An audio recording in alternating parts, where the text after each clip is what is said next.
Hey guys, how's it going? Okay, good. This is part 2 of a randomizer series that I started for Subnautica. The goal of this series is to spawn in every Lifepod location and then have randomizers on top of that to make each experience feel unique.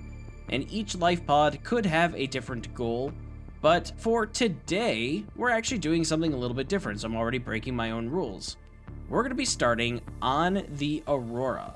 And while the Aurora is not a Lifepod, I still think it's a pretty cool idea to start there and give this a shot. Now, I understand for some of you that you're really just interested in the randomizer run itself. The beginning of this video, about 12 minutes of it, is me running around on the Aurora, explaining some of the rules, some of the gear that I gave myself, the logic that I have in my head as I'm playing through it, you know, that kind of stuff. Because starting on the Aurora is not something that's really possible to do in a hardcore randomizer run.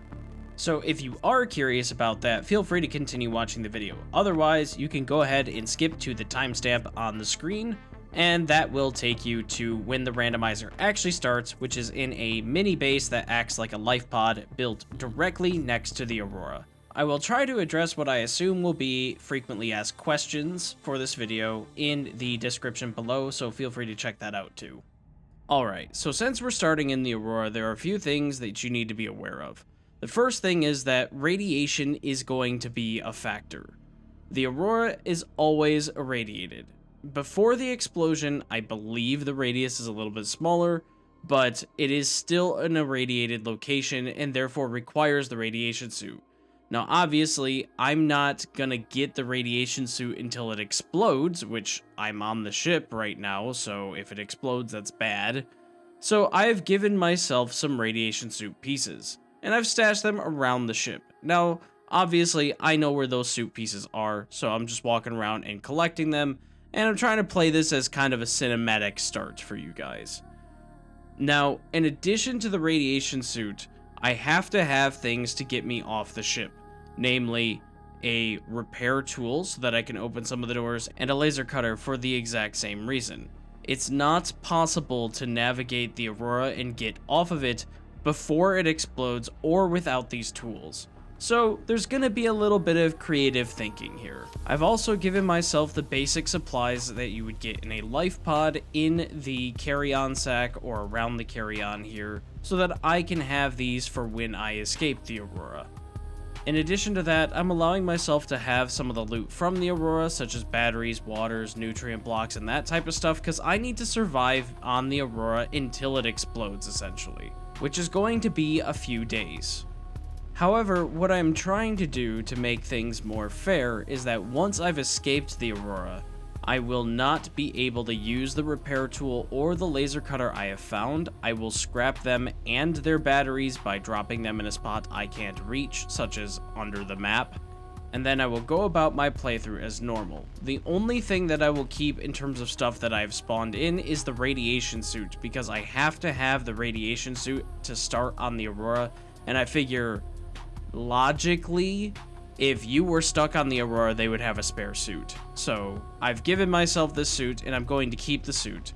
This is also because the quote-unquote Lifepod location that I've given myself after the Aurora explodes is going to be right next to the ship. Unfortunately, I can't build inside the Aurora itself as much as I want to, so I can't actually make my base in the Aurora. Not that it matters anyway, because I do end up moving base locations later for farming purposes and because of the danger of the different various creatures that ended up spawning around me. Lastly, to make things a little bit more interesting, I will never repair the Aurora's drive core. This is because since I've given myself the radiation suit and I've given myself a repair tool, I didn't want to just go in there and repair the drive core. So I guess headcanon wise, Riley's not smart enough to actually fix the drive core, so it never actually gets repaired. We'll begin our journey of this playthrough in the crew quarters, and we're going to be putting out all the fires that we can on the Aurora. I did have to give myself a couple extra fire extinguishers because there's just not enough to put out all of the fire on the Aurora from this starting location. But this was kind of the only thing I had to do to occupy my time until the Aurora exploded. It's not very entertaining, but hey, at least you get a really cool look of a clean Aurora when you're all set and done. I'll be taking my time to explore every nook and cranny of the Aurora just because I don't have much else to do. And while doing that, I kind of forgot that they give you a flashlight here. It's sort of a useless item spawn in the base game because by the time you get here, you don't really need a flashlight. So I always forget about it, but hey, you know what? Since we're doing an Aurora start, I'm going to keep this flashlight. It makes sense, and it really doesn't give me any sort of advantage when playing through. It's just a nice quality of life thing. So I guess this was kind of neat. I wasn't even expecting this. After finding another fire extinguisher underwater, we'll be taking this fire extinguisher and putting out the flames near the prawn suits, where we'll find the first spawned tool that I have given myself, the laser cutter. Now I know some of you are probably thinking, well, what's the big deal? You knew where this was because you put it here. This is just something that I personally like. I still think I have a pretty active imagination even as an adult. And this reminds me of times when you would, do imaginary things as a kid, like play army soldiers or whatever the heck, or build forts, or come up with some sort of fun, wacky game. In my head, I'm playing through this and getting immersed in the logic of, hey, you crashed on a spaceship, but you need to get off because there's a ton of radiation and a lot of really dangerous things here. It could collapse any minute. I'm just kind of having fun with it. And that's mostly because the reality of the situation is I'm just sitting here waiting for an invisible timer to say the Aurora explodes. So what else am I really gonna do? Moving on though, over behind the crates here I have stashed a repair tool on the ground. And this is the second tool and the final thing that I've spawned for myself so that I can get off the ship for when it explodes. This will also give me additional things to do, since I can now explore pretty much the entirety of the ship at this point with these two tools, and I can use the batteries that I found in order to power them while I'm exploring. I don't know, after playing this and kind of head logicking my way through this scenario, I really like the idea of being able to spawn on the Aurora, and I hope somebody someday will make a mod that lets you start here as an alternate start, because it's really cool and a lot of things work well. The food, the water, the batteries, and everything that's already on here can help you get off of the Aurora, and I think that would be really fun. Now that we have access to the rest of the ship though, let's talk about some of the stuff that's already being randomized. For starters, everything in the Seamoth Bay and the prawn suits in the prawn suit bay are static spawns. They do not change with the randomizer, that's just how it works. But other data fragments that I might find, like the ones that are in the storage bay, they do have random spawns. But I'm not going to be able to take advantage of anything I find on the Aurora just yet. I don't have a scanner, and I have no means of making a scanner. That's why this start is kind of slow, but somewhat interesting. I get an idea of what is on the Aurora. Unfortunately for me though, it's mostly prawn suit fragments with a couple scanner room fragments, so if I absolutely have to have the scanner room for this playthrough, I know that I can come here and get the pieces that I need, but I'm gonna try not to come back to the Aurora immediately. I'm gonna wait until I have a laser cutter and a repair tool, as if I had to go through this legitimately. So if you've never gone through the storage bay and approach this door from the other side here, this door just opens up. You actually don't need to know the code to open it up since you're already in there, which I think is really cool. And they even give you some crates here to just hop right on out if you don't have the propulsion cannon. So you can't really get soft locked at this point. It just takes a little bit of parkour, and that's not Subnautica's strong suit.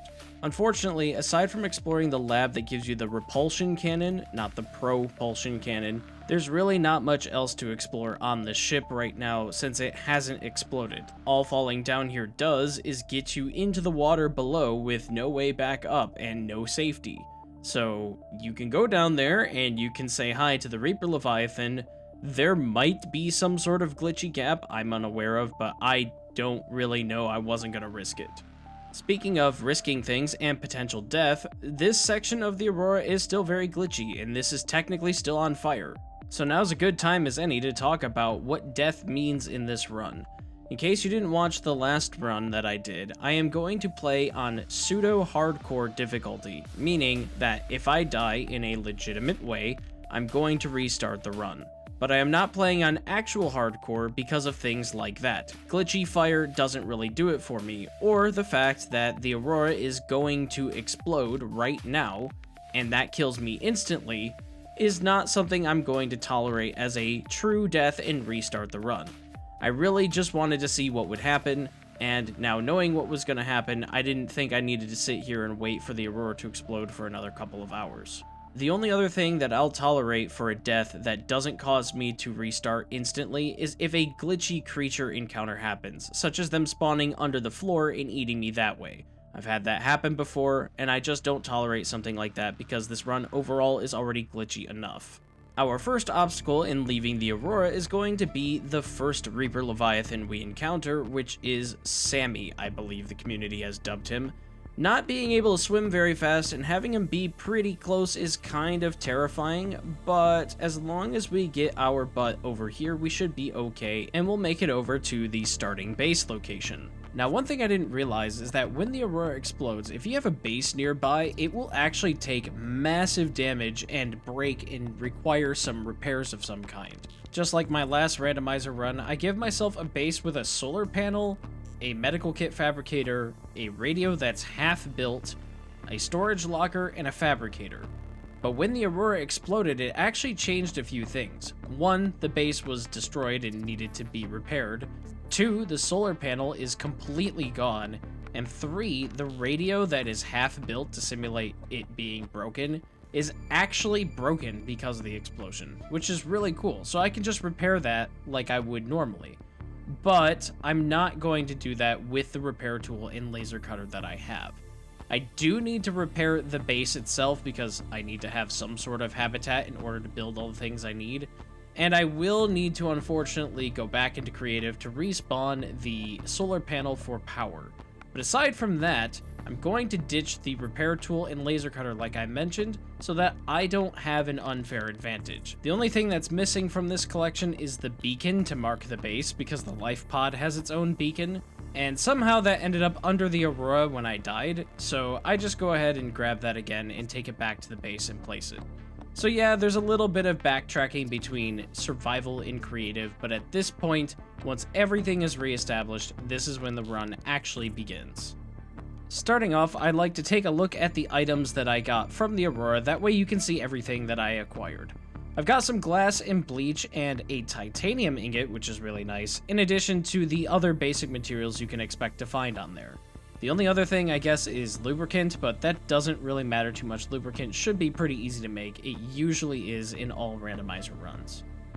Every time I start a randomizer run, I like to go into the blueprint section immediately. We can see a titanium ingot takes silicone rubber, but silicone rubber takes 4 pieces of titanium, which means if I need to make a titanium ingot, I need actually 20 titanium instead of 10, and I need 2 hoverfish for that. So that's kind of expensive, but not too bad. Glass is copper, bleach is a purple tablet, and salt deposits. Purple tablets hopefully are cheap in this run, because if they're not, that'll be pain. And then, for whatever reason, the uraninite crystal happens to be metal salvage. It was like that in my last run too, which is a bit odd. Hydrochloric acid requires copper wire. Polyaniline requires alien feces for some reason. Fins require a lot, but they're all shallow resources, so that's not too terrible.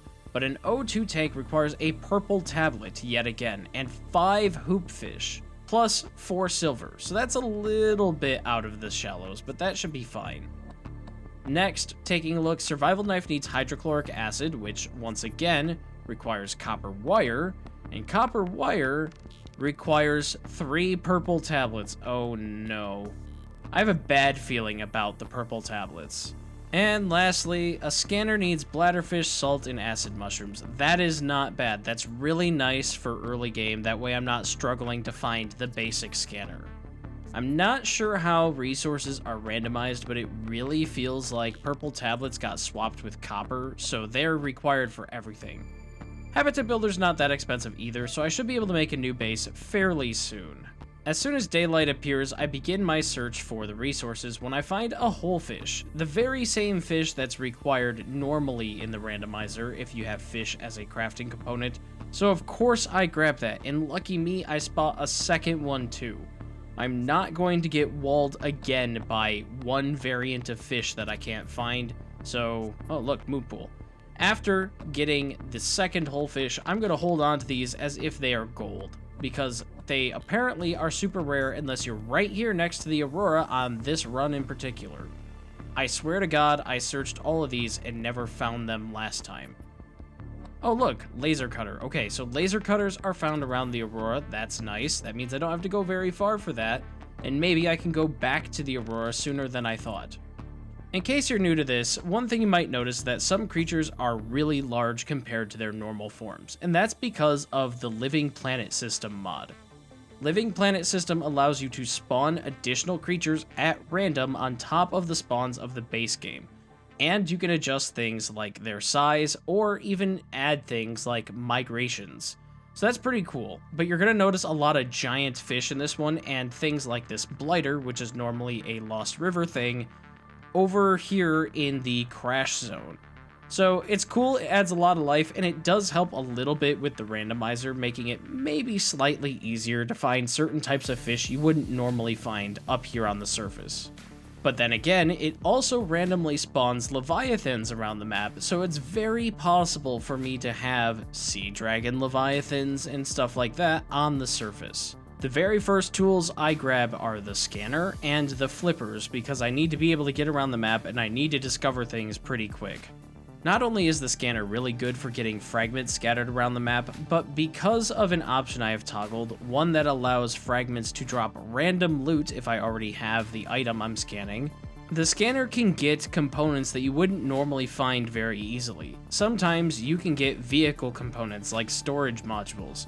Other times, you get resources that are rare, like stalker teeth. It's really nice to have this option, and it really does add value to scanning literally everything you see. Not too far from my base, we find some absolutely massive reefback leviathans. They're kinda crazy because they have resources on them, and the barnacles can help you get copper and silver from them, but good luck actually seeing them. The way they generate and the way they spawn, the textures on their back are bigger than where the resources are based out of. But talk about leviathans. Oh my god, these things are absolutely massive. And whoa, they apparently have weird collision detection as well. The first major stop on this journey, though, is actually going to be the quarantine enforcement platform because there are free purple tablets here. And that means I can get my O2 tank fairly early on, which is what I'm looking for. Because I'm not going without the O2 tank in this playthrough. I've had a number of randomizer attempts recently that just required some ridiculous resources that I couldn't find or would take me hours to get the most basic things. It's really nice that at least this time, the O2 tank isn't that expensive if you know where to look. Oh boy, the moon pool requires Cyclops pieces. I am not going to be making that anytime soon. I think that's the second run on YouTube in a row that requires some ridiculous components for that, so we're not going to get use out of the moon pool or the vehicle fabricator. Nice. Now, swimming back to base, there are some pretty dangerous creatures that I've seen so far. Amp eels, crab squids, a crab snake, which is hovering over here by this wreck, and a ghost leviathan. Oh no. Oh god, that's terrifying. Yeah, okay, so that ghost leviathan is definitely larger than normal. I can't tell you how much larger, but the fact that his tail is sticking out of the water and he is in the mushroom forest area, kind of, he's got to be about 200 meters long. And there's the world's biggest crab squid just hanging out below me too. Yeah, this swim back and forth between base and the island is not safe. But on the plus side, in the grassy plateaus, we managed to find the modification station, and that's really nice because that crafting station unlocks so many more options for me too. The settings that I have in place allow me to craft things in the modification station without requiring the component before. Meaning if I need, for example, the Cyclops Depth Upgrade Mark II, and I don't have the Mark I on me, that's okay. I can make the Mark II as long as I have the other components, because the Mark II will not necessarily require the Mark I upgrade. However, the game still follows the logic of the base game. So, for example, I don't need to have the Mark I to make the Mark II depth upgrade for the Cyclops, but I do need to know the Mark I depth upgrade, otherwise the Mark II doesn't become an option for me to build. After finally returning back at base, I make the repair tool because that is dirt cheap. It ends up being just 2 creepvine seed clusters to make, so now I have this in my arsenal and can use this to repair the radio next to me. For the randomizer, the radio is actually required to complete the game. This is because the code that unlocks the captain's quarters to give you the Neptune rocket plans is randomized as well, and the only way that I learned this is by getting that radio message from Altera HQ. In theory, one could just brute force their way past a 4-digit code, but that's not going to be very fun, and what are the odds that I'm going to get that anytime soon? The long grind for resources has begun by this point. I want to make a survival knife, but that requires 4 hydrochloric acid. But each hydrochloric acid requires 4 copper wire. But each copper wire requires 3 purple tablets. But each purple tablet requires a stalker tooth, 5 hoverfish, 3 copper, 3 spadefish, and 2 lead. To put it simply, holy shit. How about we see what else we can make instead? Well, the high capacity O2 tank takes 5 purple tablets, so at least that's not 48, but that's still quite a lot for what I want to do in the beginning stages of farming, but I don't think I really have an alternative. While I do have the modification station, and I did find the recipe for a lightweight high capacity tank, the modification station requires a plant cutting with the knife. I don't show it here, but trust me, it does. So that's not an option because I need the knife before I can do that. The only reasonable thing for me to make on my list is a habitat builder. And I think I'm going to go ahead and do that because as cool as it is around the Aurora, it doesn't have a large variety of resources. I need a ton of resources. Perhaps quite literally. I don't know what the weight of 240 hoverfish are, combined with all the other resources that I showed. Maybe somebody does the math for fun, but I wouldn't be surprised if that's close to a ton. Now that I have the habitat builder, I check to see what type of compartments I can make and how expensive they are. Honestly, it's really not that bad. The T compartment is the best deal on this though, because 3 acid mushrooms are really easy to get, and I'll be able to turn and twist my base around in basically any configuration I want, since I'm not going to be making the moon pool anytime soon, if at all. I then begin to scan every fragment that I see around me, hoping for, honestly, hydrochloric acid above everything else. Because of the ridiculous crafting requirements, getting hydrochloric acid would be an amazing find right now and would speed along that knife progress a ton. No luck on that front, but I did find a spinefish, which I'm going to collect immediately. There's also some Garyfish nearby, which, as you may have remembered in my last video, Garyfish were kind of a problem to get as one of the crafting components, so I'm going to make sure I grab as many of these guys as I can, and that makes sense for the amount of space that I have on me. We're going to ignore the fact that I'm right under this crab squid, because apparently he just doesn't really care. Many of the crafting recipes that I've seen so far require fish, and it's not just one kind of fish, it's kind of all of them. So I'm making a point of grabbing every new fish I see and trying to grab them in at least some pairs, that way I can hopefully breed them in alien containment, but who knows how much that's gonna cost. Probably only the left half of my brain and 3 years of working at Amazon without pay. Well, since I was in the neighborhood, I decided to take the teleporter from the quarantine enforcement platform over to the floating island. Now that I have the scanner, I should be able to get the multi-purpose room and figure out the recipes for the exterior and interior grow beds. Assuming these guys aren't insanely expensive, this will actually be really nice since everything I have requires a plant or a fish. Exterior grow bed, honestly, not that bad. I can work with that. Just when this was starting to look like one of the worst seeds I could have gotten for the randomizer, I find alien containment. This is the biggest break that I could ask for, because not only is this not that expensive, 5 quartz and a lithium, but the multi-purpose room is only 5 creepvine seed clusters. That is insanely cheap for one of the largest habitat building components you can have. Now, in my starvation challenge for Subnautica, I was gonna build my base over in this region by the quarantine enforcement platform and floating islands.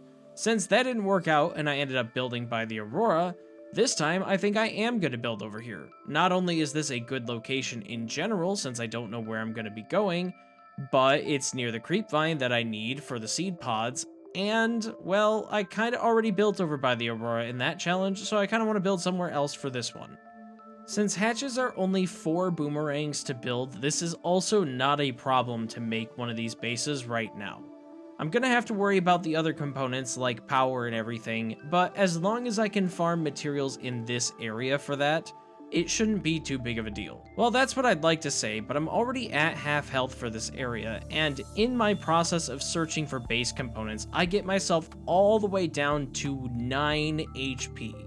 This is because there are bone sharks, amp eels, stalkers, and crab squids all nearby my base location.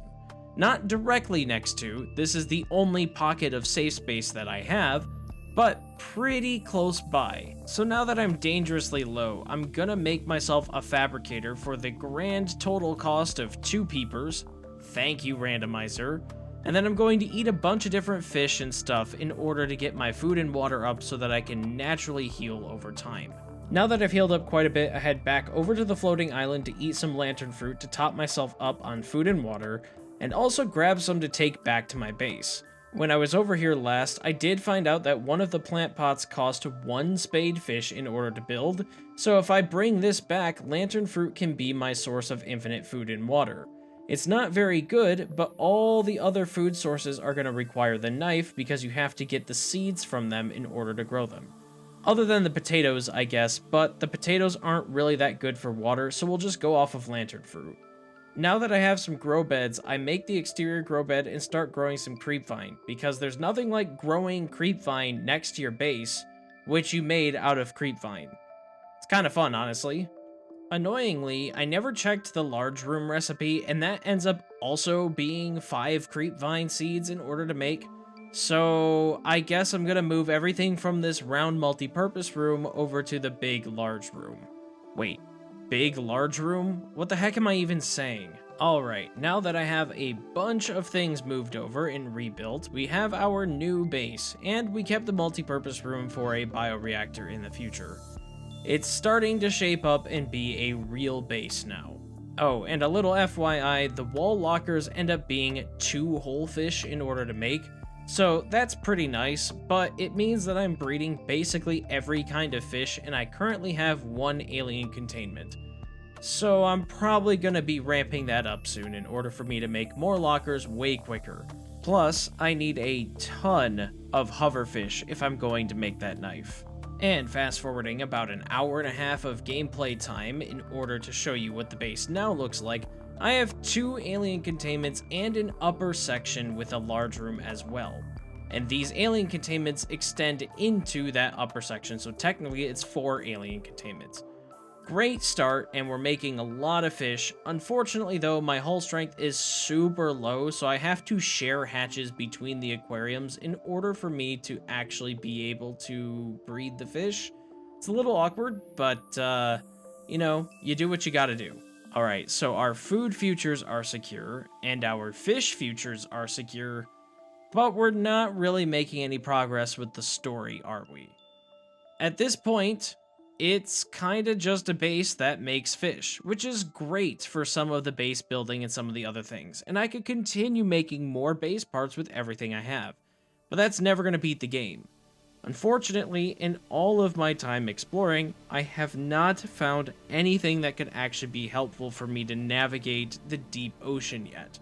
There are no vehicles, there's no mobile vehicle bay, there's no sea glide, there's nothing that I can make at the current time for me to do this. So I guess I just have to kind of keep swimming around very slowly until I find something that's gonna make me some sort of substantial progress. After searching the grassy plateaus, albeit without the laser cutter, all I'm finding are thermal plant fragments. And the creepvine forests aren't doing much else for me either. So I decided it's time for me to warp to the other side of the map and check out the sparse reef if I can. Now the sparse reef is incredibly deep, and I highly doubt that I'm going to be able to get anything out of it right now. But who knows, maybe I'll find something crazy good down here. I just can't swim very far because my oxygen is still only 75 seconds, and I do not have the rebreather. I don't even have the recipe for the rebreather, because that requires that I make that high capacity tank, and the high capacity tank needs a lot of resources. So I just kind of skim about 100 meters down to see if I can find anything of worth. But yeah, I can already tell at the rate I'm swimming and everything that this isn't going to work either. I go back over to the Aurora and explore the wreck that's right next to it, kind of on the border between the crash zone of the Aurora and the safe shallows, something you need the radiation suit to explore, and I find an entire cache of battery charger fragments. This is awesome because I don't have a way to charge my batteries right now, and it's really annoying to make a battery. It's one of my more expensive recipes, so I'm trying not to do that, and I've been living off of basically the 3 batteries I kept from the Aurora up to this point. Well, that and any other batteries I may have found in any other containers. The battery charger is dirt cheap, just 1 bladderfish in order to make, which is, I don't even know, insane. Absolutely insane. I never would have guessed something like that could have been so cheap, but whatever, we'll take it. I'll always take a win when I'm looking at hundreds of resources for a knife. It has now been a few more hours and I still have yet to find any sort of transportation or anything that's really going to help me explore the game. I did make an air bladder, but they are still fairly expensive, and I'm trying to see if I can use this air bladder to get down into Jelly Shroom Cave to see if there's anything down here that I can use. Unfortunately, I can't survive this. There's no way. So we have to abandon our hope in exploring that, and now I'm starting to get scared. I'm running out of biomes to search at this point, biomes that I haven't already been to, and they're starting to be the more dangerous ones.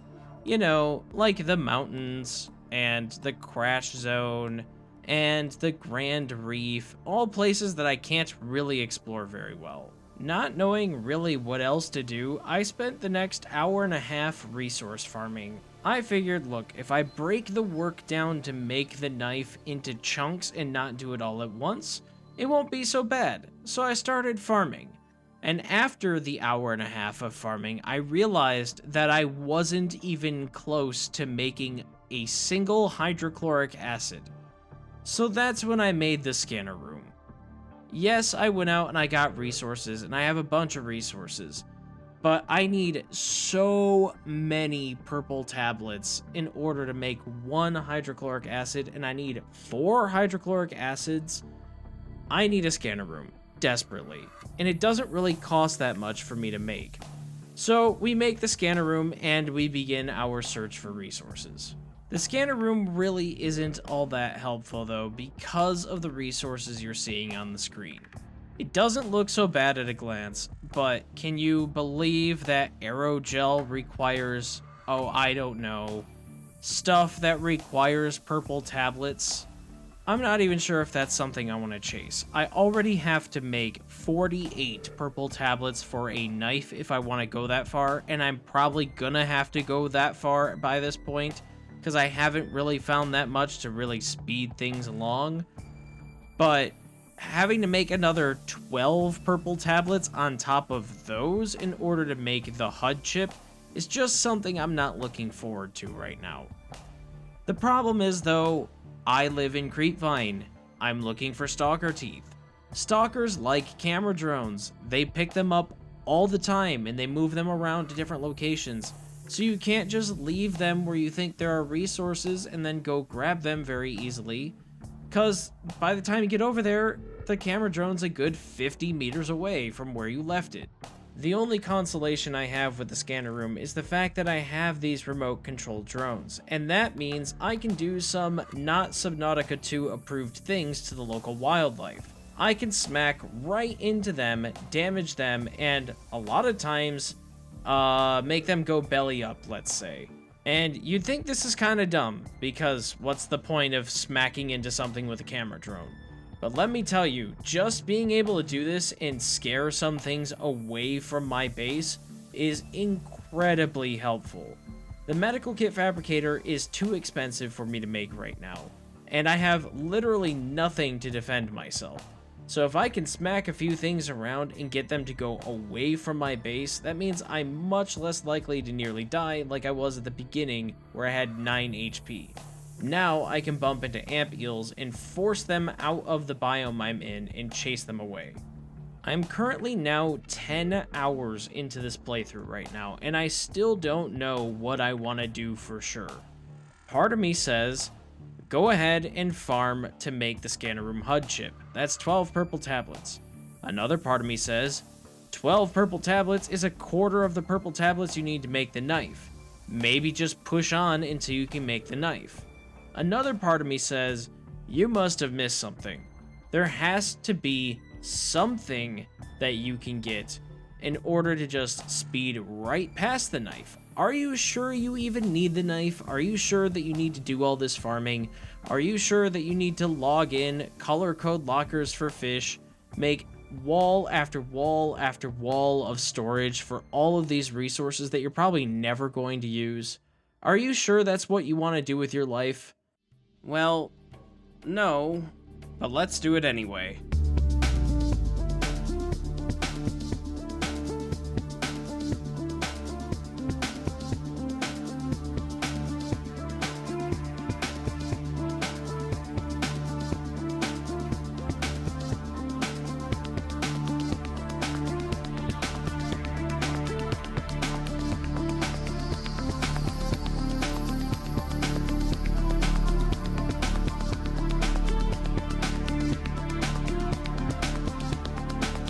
Yay! So now we have the high capacity tank, and the rebreather takes the knife to make. Oh, man. Oh, did you think I was farming for the knife this whole time? No, that was just to get the high capacity tank. Now I can get on to even more farming and exploration.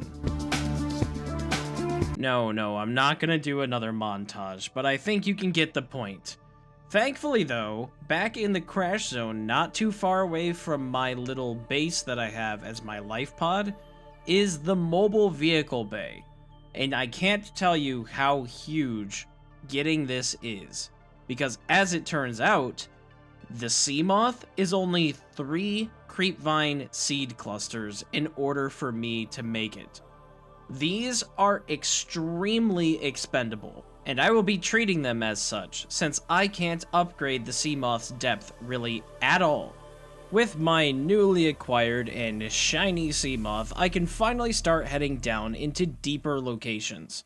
Still not that deep, because it can only go 200 meters down, but enough to make me visit the Jelly Shroom Cave, the Sparse Reef, and even the Sea Treaders... What? I definitely did not beach my sea moth over by the quarantine enforcement platform running from... Mabel, I guess is her name. Hi, Mabel. Well, I really don't want to go back to farming, and there's really nothing left for me to do. The prawn suit requires brain coral samples. The Cyclops parts are... somewhere. I haven't even seen bridge or engine fragments, not even once while playing this. And I've been to a lot of biomes. But everywhere that I've gone that kind of pushes the boundary has been dangerous. There have been reapers and ghosts, and a sea moth just can't handle that kind of danger. Even if I tempt fate, I don't have any way of making it to the surface safely after an encounter like that. So you know what? We're going all in. All in, full throttle. Screw it. We're taking a 200 meter depth sea moth all the way to the inactive lava zone. And yes, it will take crush damage. It's about 10% every few seconds. That's a lot, but the repair tool can out-repair the damage. I just have to stop pretty frequently. But basically this means I can't get hit at all. If the sea moth gets hit when I'm down here, this run is over. Can I go through this hitless? I want to play the whole trip for you, but I know that's going to take a long time and there's going to be frequent stops, so I'll just go ahead and trim to the interesting parts.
The volcanic rock.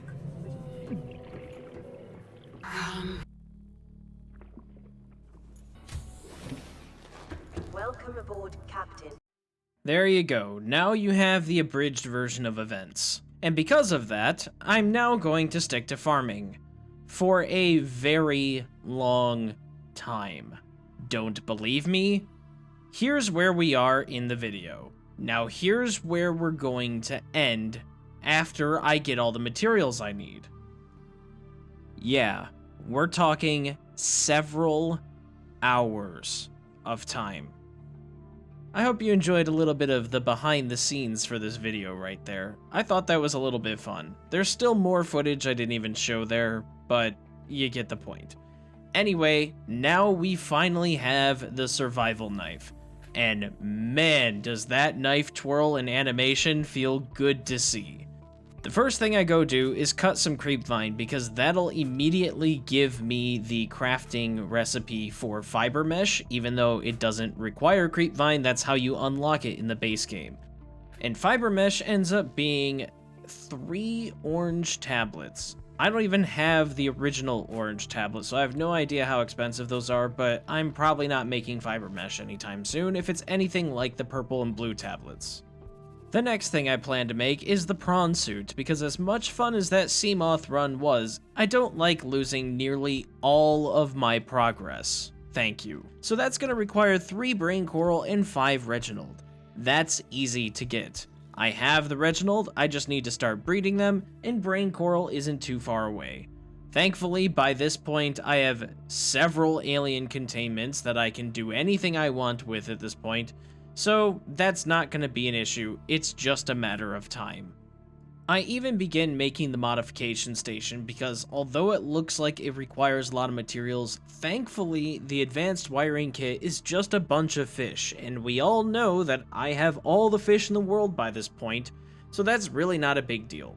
The modification station is nice because I'll finally be able to make some of the recipes that I've seen for a long time should I need them, because I don't require prerequisites for things. You can take a look here, Thermoblade doesn't require the normal knife.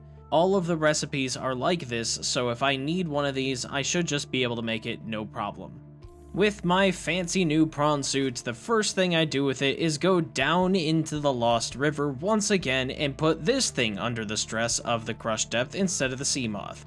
I still need to make it to the final alien containment facility down in the active lava zone, but before I go down there, and since I might need ion cubes, I should probably go over to where they were keeping the sea dragons and the alien research facility got destroyed, and just pick up whatever ion cubes and other resources I see from the Lost River. There's really no good way to get down here. The prawn suit doesn't have any jump upgrades, nor can I make the drill and grapple arms because that requires the moon pool, because I need the vehicle upgrade console, which I still don't have that recipe. Hang on, what is that? Is that a shark? Wait a minute, hang on. How did I not see this when I was playing my own game? Why do I have a shark in my world? What? There's a Reaper Leviathan. I was probably super distracted by the roars of the Reaper Leviathan, but how did I not spot a shark? I'm pretty sure that there was a setting in the randomizer that... Wait a minute. Go back. Yeah, it's totally a shark. Anyway, as I was saying before I so rudely interrupted myself, I think there's a setting in maybe Living Planet system that allows you to spawn in a test shark to see if it's working. I must have toggled that on and didn't know about it. Well, surprise shark Leviathan, I guess. By the way, I don't know if I say it in my videos because sometimes I don't catch it, but the line of "before I so rudely interrupted myself," I've been watching a lot of a specific YouTuber. His name's JRose11. He's a big Pokemon YouTuber. I love watching him. I guess surprise shout out to him, but I've been watching a ton of his videos lately, going back and rewatching pretty much everything he's put on his channel in the last 6 years or so, and I think that's just become part of my vernacular. So here's a non sequitur, just like J-Rose. Anyway, the thing I was talking about before the whole shark incident is that the prawn suit is going to be unupgraded and will probably remain unupgraded because of the tech trees that I have unlocked and what they require. This is pretty scary, actually, because there's no good way to get past the sea dragon. In this instance, I'm trying to force an attack from him on me because I know as soon as he gets an attack and I hit him a few times, his AI should make him want to flee, but we do kind of have to get in an advantageous position, like here. Not now, Sea Emperor, you pick literally the worst time in every single playthrough, but now that we punched him a few times, he should want to swim away, which should give me enough time to cross the lava lake here and get over to the primary containment facility. And yes, I know the Sea Emperor's dialogue is triggering because I'm getting close to the facility itself. Sometimes it triggers due to time events. I don't actually know all the triggers, but this is one that it will force when you get close to it. At this point, it's a done deal. The hatching enzymes don't require anything too crazy to make, so we're gonna go ahead, get back to base, make those, cure the infection, turn off the quarantine platform, and then we have to make the last hurdle of this challenge. Building the Neptune rocket, which, as things have gone, is probably going to require 20 purple tablets or something. Oh, would you look at that? The launch platform needs 5 aerogel and a purple tablet. An aerogel needs 4 wiring kit, which requires a purple tablet for each one. I was not far off with my 20 purple tablet estimate. And no, I'm not just saying that because I played this and knew it was 20 purple tablets for that part. I'm saying that because I actually estimated that the game was going to give me another 15 to 20 purple tablet recipe, since I've already had a few of those so far. And fun little fact, in case you didn't know, the sea moth can go inside the Emperor's chamber here. You just have to take it through the portal that you open up for the hatchlings, which is kind of funny. Alright, let's skip forward a little bit because I'm not going to do another farming montage. But let's talk about what this resource gathering actually means for the game. So to put it in perspective, we are sitting at the very least 84 purple tablets that I'm going to have to make in this run at the minimum. I think there's even a couple more that I made for air tanks and stuff. But I needed 12 for the scanner room. I needed 48 for the knife. I need another 20 on top of that, actually 21 for the launch pad, and I need another 3 here for the gantry. And that's just purple tablets. The purple tablets themselves obviously cost resources, but then there's the resources that go along with whatever required the purple tablet. A lot of times that was copper as a base crafting component, glass, which required copper to make for whatever reason in this randomizer, lead, not just for the purple tablet itself, but a lot of recipes would call for an additional few lead, like we're seeing right now on the screen, and salt, weirdly enough. I would also sometimes get acid mushrooms and floaters, which isn't too terrible to go get, especially once I could finally grow the acid mushrooms. And floaters were in the grassy plateaus, which aren't too far away from my base, so I was always able to go get those, but I did have to be careful because near one of the grassy plateaus was a sea dragon, the giant one that spooked me earlier in this video. Now, for actually farming the resources, I took the scanner room to, I think it was about 5 locations, if I'm counting correctly, that I set this thing up and set it to sandstone and limestone modes. Sandstone was definitely the most annoying because I could get silver and gold, but not many things required silver or gold, and so it got to a point where I was just letting the gold and silver stay on the ground and only collecting lead, and then making several trips back and forth with my sea moth that just had lead. That was it. I even got to points with the scanner room in multiple different setup locations where sandstone just didn't appear on the radar anymore. I had officially farmed out the sandstone that would appear on the radar, and that was with the scanner room range upgrade. So I know I farmed my butt off for it. It was pretty brutal, and this is kind of what I get for setting my farming mode to chaotic recipes. When I chose chaotic mode, what I had expected it to be was truly random, as in, I might not even be able to craft a component and that would end the run. Like, not because I couldn't get the material, but because of an infinite loop or something like that, something truly game-breaking. It doesn't feel like that's a thing. It feels like it's pretty in logic that you can craft everything that you need to craft, but it doesn't feel truly chaotic. Or somehow, maybe, I got the world's most crazy seed. I don't know. Everything ended up requiring a purple tablet in some way.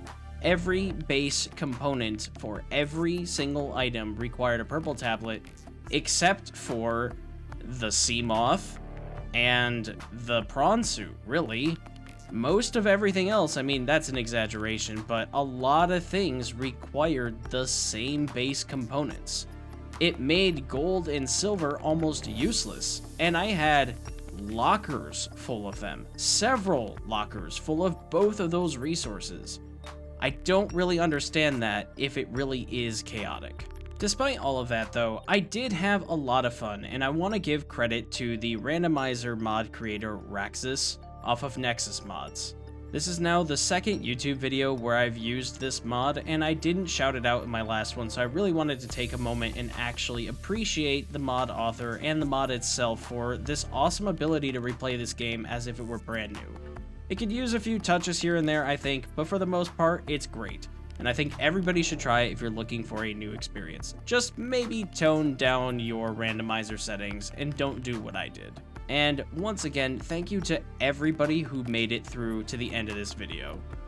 I didn't intend for this to be as long as it was, although I do kind of juggle the idea around of making long-form content from time to time.